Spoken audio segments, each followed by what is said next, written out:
Hey guys, Desolate Magic here. Sorry for this very overdue video, but, well, I'm going to sleep shortly because I have to get up at 4:30 in the morning tomorrow. This new job is getting wild. So yes, that is not clickbait. They created another new format because the game wasn't fragmented enough, although, okay, I'm just giving them a hard time. There's actually a reason for this one, and it's kind of what people have been asking for, so it's kind of good news. And plus, honestly, this isn't like, hey guys, we're up on the price, and also we're creating a new thing called Alchemy, and you have to spend double just to keep up on Arena now. This is just like, we made a thing, play it if you want or ignore it. Okay. I'm still on the fence. I'm thinking ignore it because this honestly to me just sounds like historic but worse, but it's called Explorer, which, let's just pause right there. Okay, you got Explorer, which was the Ixalan mechanic. Very, very popular, powerful mechanic, so that's not confusing at all. Then you got the Space Shuttle Explorer, then you got the Ford Explorer, then you got Internet Explorer. Like, there's so many connotations. The word has been around town a couple times, okay? They could have called it literally anything else. Hell, they could have just called it Pioneer because, well, let me just read this. Explorer is a constructed, non-rotating, true-to-tabletop format using all of the Pioneer legal cards available on MTG Arena. Just let that sink in for a second. They referenced Pioneer by name and then said it contains all of the Pioneer cards. So you might be thinking, so it is Pioneer. What's the difference? Well, you A students out there already solved it. It's Pioneer, but only everything we have done so far with it. Because Pioneer, as you may or may not know, most people don't from what I've seen, because, I don't know, it's simultaneously really popular on like Reddit while also being really unpopular with anyone else. I don't get it. I find it like inoffensive but unnecessary. It doesn't really affect my life in any way, but it is Return to Ravnica Forward. And that's when the game exploded, so that kind of makes sense. They really picked up a lot of people around RTR in like 2013, 2014. So that's a lot of sets. I mean, I could, name them all, but if you don't remember when RTR was, it was Return to Ravnica, Gate Crash, Dragon's Maze, and then Core Set 2014, and then immediately Theros, that whole block, Khans of Tarkir, that nightmare of a block, Origins, one of the best sets ever made, then BFZ, where just right after that, everything went downhill. You got Kaladesh after that, with Energy, that was a nightmare, and yeah, so we all know, Khans had the fetch lands, and it's like, but this is a purely digital format. I mean, you could probably play it in paper, but why? Pioneer already exists. So literally, Explorer, I'm not even kidding. Like, it is Pioneer what they have done so far because they haven't added every single card going back to RTR because they're like really busy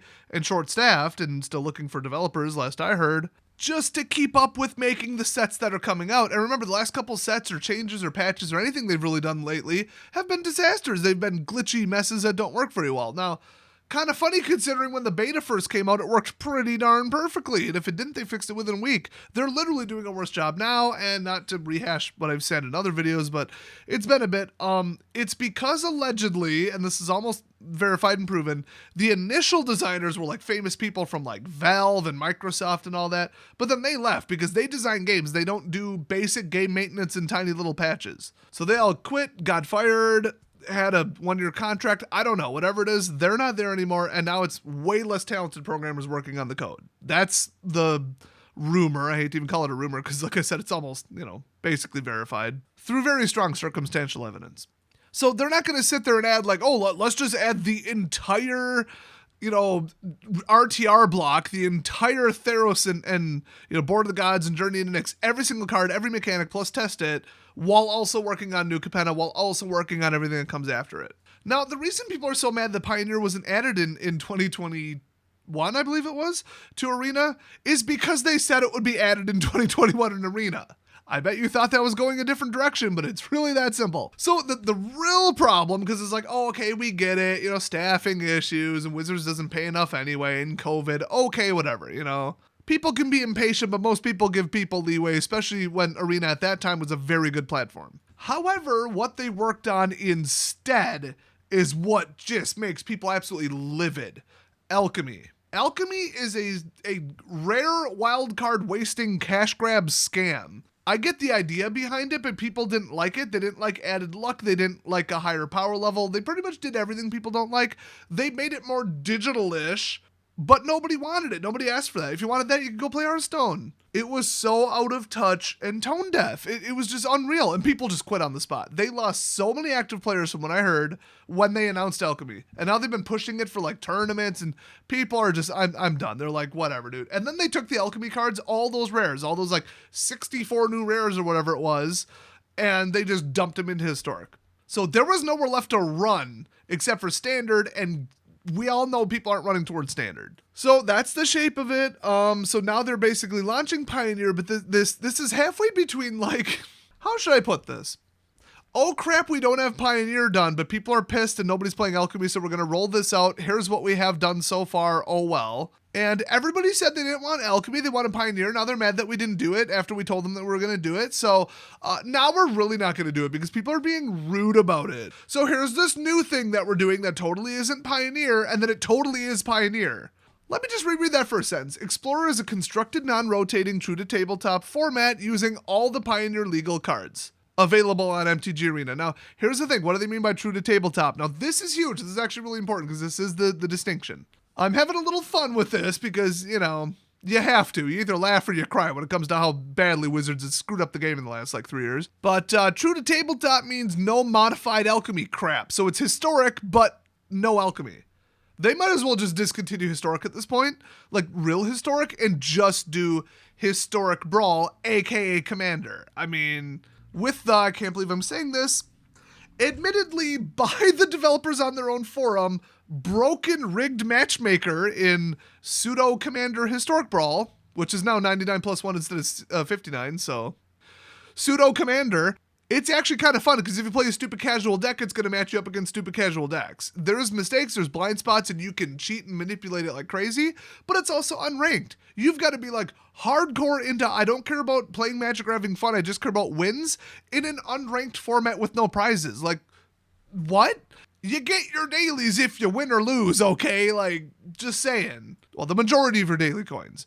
You could just go in and play to have fun, which on a digital format where you don't know the person and there's no chat and it's all anonymous, I mean, it ain't news that anonymous people on the internet act like dicks. When there's no social pressure at stake, it's like, throw my opponent under the bus. I don't care about them. I care about wins. I care about free stuff. They're just some mystery human gray blob that I don't think about as a human, and I just want wins. Okay, that's just how everybody plays. Sad but true. But I've noticed Historic people are pretty chill. They send like nice emotes when you pull off some crazy combo, or they like, you know, hit good game and then forfeit instead of timing you out like a butthurt little whiner. So like, that's cool. So now to see something awfully similar to Historic, but with a slightly larger card pool, if they make like Explorer Brawl, I will actually be really excited because I started playing in 2013 right around RTR. So like, it's my entire Magic career in format form. I do not mind that. I wouldn't say I'm excited about it, and it's probably going to cost a ton of money. Now they turned it into like a pack, it looks like. So, okay, that's enough about it. That's my take on it. It's the pros, the cons, you know, like I always do on this channel. And like I said, let me just remind you, I make an overwhelmingly negative video when I'm talking about overwhelmingly negative crap that Wizards did. I make a neutral video when it's just interesting and it's news. I make a positive video when they do something cool, like how they did the point system and the new, you know, qualifier for a world tournament without having to leave your house thing that they did recently. Like, that's huge. I love that. But lately, Wizards has just been absolutely taking a dump on the game, ruining it, ruining my channel, my income, the game I used to enjoy, all that stuff, and I'm taking it very personally, and I'm very pissed. But so is everybody in the community. So, like, people are like, your channel's so negative. Oh, grow up. Oh, I don't want you saying something bad about Magic because I like it. If you say something bad, I take it personally. Feel free to come out of your bubble, come up for air a little bit and look at what's going on, bro. Come on, read the room. Anyway, let's just read the rest of this announcement. You get the gist of it in case I missed something here. It will feature the same constructed queues and events available for Standard. Now, keep in mind, there is Standard Brawl. I don't think the word Brawl occurred anywhere in this entire article, but like, okay. So it will begin with the same ban list as Pioneer. Okay, let's hit on that for a second. Here's the Pioneer banned card list. You're going to laugh. And by the way, I love starts with. They might as well have just put "and more to come" at the end of the sentence. Anyway, the following cards are banned. Balustrade Spy, Bloodstained Mire, Felidar Guardian, oh my gosh. Field of the Dead, don't even get me started. Flooded Strand, Inverter of Truth, Kethis the Hidden Hand, Leyland of Abundance, Luris the Dream Dead, Nexus of Fate, Oko Thief of Crowns, Once Upon a Time, Polluted Delta, Smuggler's Copter, that actually surprises me, Teferi Time Raveler, Undercity Informer, Underworld Breach, Uro Titan of Nature's Wrath, Veil of Summer, Walking Ballista, oh I forgot that was even legal, get that out of here. Wilderness Reclamation, those two words make me physically violent, okay, I gotta go smash some, I'll be right back. Okay, so Windswept Heath, Wooded Foothills. Yes. Let's go. Yeah, get them fetch lands out of here, okay? No thanks. I'd say it's like, yeah, card price, because Pioneer is paper, but like, it's digital, how hard could it be? But one less rare dual land, sure. And honestly, with only this many cards legal, you don't really need mana that quick. You probably would get more use out of the life you just lost by fetching with it. So unfortunately, this is like the worst of the worst. Let me just read off some cards that aren't banned. This will piss you off. Lotus Cobra, Scoot Swarm, Zenith Flare, Torbrand, Fiery, whatever the hell it's called, Rune Crab, Embercleave, Winota, Auspicious Starix, Dream Trawler, Luris. Actually, really? Huh, okay. Luminarch Aspirant, Vito, Zareth again. Did I just say that one? Doom Foretold, Peer into the Abyss, Brash Taunter, Ugin, Relic Robber, Fae of Wishes, Outlaws Merriment, Yorion. Again, I think I should really proofread this. Drowned in the Lock, Waking of the Trolls, Scoot Swarm again. That's like the third time. Westgate Region, Terragrid, Prosperous Innkeeper, Elvish Warmaster, Spirit of the Alderguard, Teleportation Circle, Vorinclex, Skeletal Swarming, Delina, Avalanche Caller, Hobgoblin Bandit Lord, Angel of Destiny, Righteous Valkyrie, Hall of the Storm Giant, Xanathar, Faithless Judge, Lier, or Mr. Krabs, Hallowed Haunting, Brutal Cathar, Toski, and Memory Deluge. Which, I mean, really, like, Deluge, I mean, they banned the turns, you know? Some of them are just like, I put it on there because I personally hate it, and some of them, like, Xanathar, like, get that crap out of my game. What are they thinking with putting Ward on Westgate Region? What is that? Scoot Swarm? Can we all just agree that needs to go at this point? Teleportation Circle? It's Panharmonicon on steroids. Like, what are you even doing? I actually don't personally agree with putting Vorinclex on there, but, you guys wanted it on there, so I added it. Oh, by the way, what am I referring to? Banwishlist.txt. So anyway, yeah, it's starting with a ban list, which should have added at least 50% of the crap I just said. A lot of those were extremely problematic in standard and are probably just fine in like Historic Plus, which is basically what this is, but arguable, but still, there's a lot of really obnoxious crap like Red Rush that's still legal, so this is going to be pretty dead on arrival, not just because like it's another thing to play on Arena that people have to pick up from scratch and buy packs for and burn wildcards on, but it's got stuff like Red Goblin Rush, but like going all the way back to 2013-ish. Now, what cards going back to RTR are there? Basically, if it was in a Historic Anthology or Jumpstart, it's in there, which is like not much, but also kind of a lot, but also not much. I mean, they're got to be missing like 10,000 cards, but they probably have like 500 to 1,000 cards. I'm just total ballparking it, so I think it'll end up being pretty distinct from Historic. I think really it's meant to be similar, it just doesn't have the Alchemy adjusted cards in it. Because that was the number one complaint, strangely enough. Well, the number one complaint was Alchemy cost too damn much, but the number one complaint about Historic, or about the Alchemy launch, was that it affected Historic and they should have just left Historic alone. But Historic is digital, so like rapid digital adjustment's cool. Now why they thought they should adjust Alchemy, which is basically standard, and Historic the same way and sync them up, I guess they heard the complaints about, you know, fragmentation and then listened to it this one time in the worst way they possibly could. So that happened. Anyway, let's read the rest of this crap. I'm already sick of talking about this. All right. It will begin with the same ban list as Pioneer, but we may need to manage it separately. More on that below. Oh God, I didn't even read that ahead of time. It will be available on MTG Arena for deck building with the game update available today, April 21st. Oh, I didn't even realize that. All right, so paving a path to Pioneer. It's official, starting with Streets of New Capenna, our new non-rotating true-to-tabletop format, which we are currently dubbing Explorer. Oh, so that's subject to change, and they're just going to call it Pioneer because they're working their way to it. I actually knew that as of 2 years ago. People just forgot that they said that.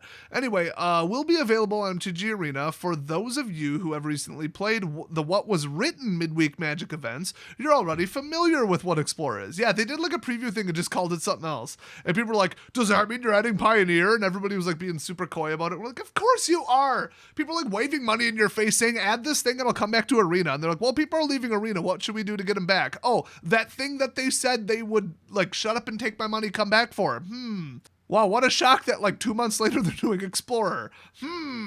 What a mystery. They must be marketing geniuses. So they go on to reiterate themselves pretty heavily, so I'll skip ahead a little bit. It will be available in best of 1, best of 3 matches, which is cool because, like, yeah, 99% of all games are best of 1, but that's just like rapid casual standard people, I think, to an extent. Like, OG Magic people like me who play Paper prefer best of 3 because it is the way the game is designed and it's a better way to play. I'm just so sick of being paired up against assholes and playing against the same deck 3 times and taking an hour to get 1 win, okay? It just is what it is. But in a more casual format, you might as well do best of 3 and, you know, do your sideboarding skills and be like, well, maybe I'll beat him the next 2 games, you know? That's what I'm used to. I don't know if you're not into it, whatever. But it's ranked and unranked. That is shocking, actually, that they would do ranked when this is just kind of demoing, but... Well, give people, they're making progress, you know, even while they're fixing the format, testing it, adding stuff, removing stuff, banning stuff, whatever. Make it ranked. Why not? Sure. I don't remember if there's historic ranked anymore. I think there is. So it's going to be constructed events and specialty events like the upcoming Explorer Metagame Challenge. How is there a metagame when Explorer just came out 6 days ago? Which I actually don't even believe that. I didn't go looking for it, but I didn't see it on Arena. And they said with the launch of Streets of New Capenna. Well, that ain't out yet, Chief. Well, it was a streamer exclusive event. It's complicated, but let's just say that was a little bit of an oddity there. So they say, how do we plan to go from Explorer to Pioneer? Our goal is that all the Pioneer cards that matter, that'll piss people off because they tried that before. Okay, that was the end of the sentence. Hold on, let me just phrase it the way they did. Our goal is, quote, all the Pioneer cards that matter, end quote. So when we eventually embrace the Pioneer name on MTG Arena, so Explorer is just a temporary name, you should expect us to be at a point where the decks you want to play will be available. I got all kinds of things to say about that, but I think you guys already know at this point. I think they're not being truthful when they say it'll be all the Pioneer cards that matter. They're going to leave stuff out so that they don't have to just ban it later. Okay, let me just switch to the paragraph that has a big sentence in bold that they already, like, foreshadowed / prefaced. I guess it's actually not foreshadowing if they just said it outright, but anyway, they want to really drive this home. And I'll be honest with you, I freaking love this. Now on to the ban list. We plan to adhere to the Pioneer ban list, though there may be times where a card becomes problematic in Explorer, except they spelled it Explorer. Oops, because of the current differences in card pools. In all bold. I'm surprised it's not in caps. If that happens, we will not rebalance or suspend the card, we will ban it. Suspensions was the dumbest thing I've ever seen in my life, and rebalancing was about as popular as giving out free kicks to the groin. But wait, there's more. They try to justify it. Rebalancing and suspending cards are tools that we used for our digital-first formats like Historic and Alchemy. Explorer is meant to mirror tabletop format, so a card will either be playable or it will be banned. If a card is banned in Explorer, it will follow the same policy we have whenever we ban a card in Standard, Historic, or Alchemy. I love how they're like, it's different than Historic or Alchemy, but it's going to be exactly the same as Historic or Alchemy, which... They just said whenever we ban a card in Historic Alchemy. Well, you tend to suspend it, then ban it. So no, it's not how you do that. Anyway, players will receive wild cards equivalent to the number of cards in their collection that they haven't already received a wild card reimbursement for. I love how they phrased it that way and then put i.e. cards banned in multiple formats at different times. Like Oko, where he was banned from like one, then another, then another, then another, then another. If you owned 4 Okos, you probably shouldn't get, 20 wild cards for it. It would be funny, but I get where they're going. It's just really embarrassing, and I'm surprised they actually admitted it. Wait, did they say if or when? Hold on, let me reread this. Oh, they said if. If a card gets banned. It should have said when a card gets banned. Let's not beat around the bush, okay? It's not an if, it's a when. Come on. So eventually, as we move closer to Pioneer, we anticipate cards banned specifically in Explorer will become playable again as we realign the ban list to match tabletop. No, you should never unban anything from any format ever. It is not worth the danger, and it's not worth, there's 100 decks out there playable, but we have to make it 101. And then they go back and like, oh, wait, we let it back in, and people are playing it now in a different way, and it's still broken. Oh, now we have to go back on our ban, except they never do. This card was so hazardous to the game that we had to pull it, but now, a year later, we're going to put it back in. What a great idea. What could go wrong? That's like the movie Jurassic Park. What could go wrong? It's not dangerous. Oh, the dinosaurs escaped. Oops. They should never unban a card from anything ever. There is like 1% benefit, 99% risk, and usually blows up in their face. So anyway, this does not affect our wildcard reimbursement policy. With the launch of Explorer, we currently do not have any additional cards we plan to ban. That is ridiculous. You absolutely should. This is a chance to do it before anybody freaking plays it. And then they put, woo, okay, we think that covers all the important parts. Cringe. But if there's something we missed, we encourage you to tune in to subscribe to Desolator Magic. Let me just paraphrase. Okay, they didn't really say that, but hey, sub if you want level-headed, clear, accurate, well-researched and experienced takes on stuff magic. And I will definitely continue to monitor this, and I'll probably do a live stream where we kind of explore Explorer, ha ha ha, and I don't know, I'll do something with it, because, it's a big new thing, and it sounds kind of almost sort of promising. So hey, thanks for watching everybody, and I'll see you guys next time.